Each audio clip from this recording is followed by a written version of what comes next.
5 seconds. Start. The trial court, on the basis of medical evidence, held that death of Seema was homicidal. As to the culpability of the accused for an offence under Section 302, the court held that in the light of the evidence of father and mother of deceased Seema, it was clearly established that the appellant mother-in-law of the deceased was harassing Seema. The trial court also observed that it was true that in the first dying declaration the deceased did not involve her mother-in-law, but it was because of the fact that she was asked by her mother-in-law not to implicate any member of the family of the appellant. The trial court noted that after the first dying declaration was recorded, the parents and the inmates of deceased Seema had reached the hospital.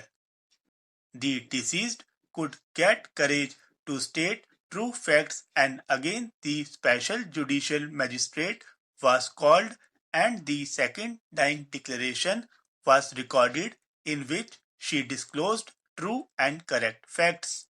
The trial court also noted that the special judicial magistrate was conscious of the fact that in the first dying declaration she had not involved any family members of her in-laws. A specific question was therefore put by him as to the reason why she had done so, and the deceased had replied that it was because of her mother-in-law who asked the deceased to do so. The trial court therefore held the conduct of deceased Seema as natural and the second dying declaration reliable, which could be treated as basis for holding the appellant guilty.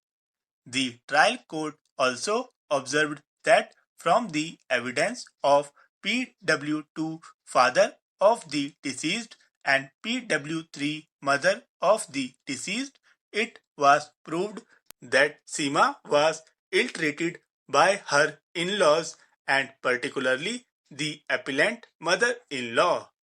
The court also observed that PW5 had no axe to grind against the appellant.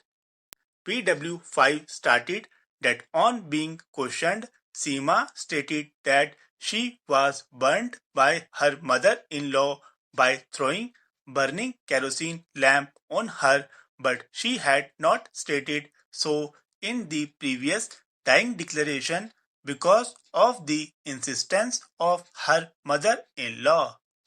On the basis of evidence of parents of deceased, the trial court convicted the appellant.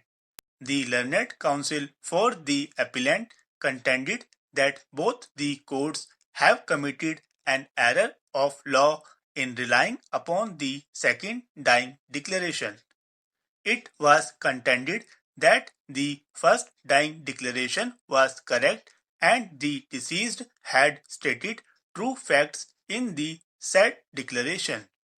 It was also stated that after parents of the deceased had come to the hospital, they had persuaded the deceased to involve and implicate the appellant, and that is how the second dying declaration was recorded, which could not have been relied upon, and no motive was established by the prosecution.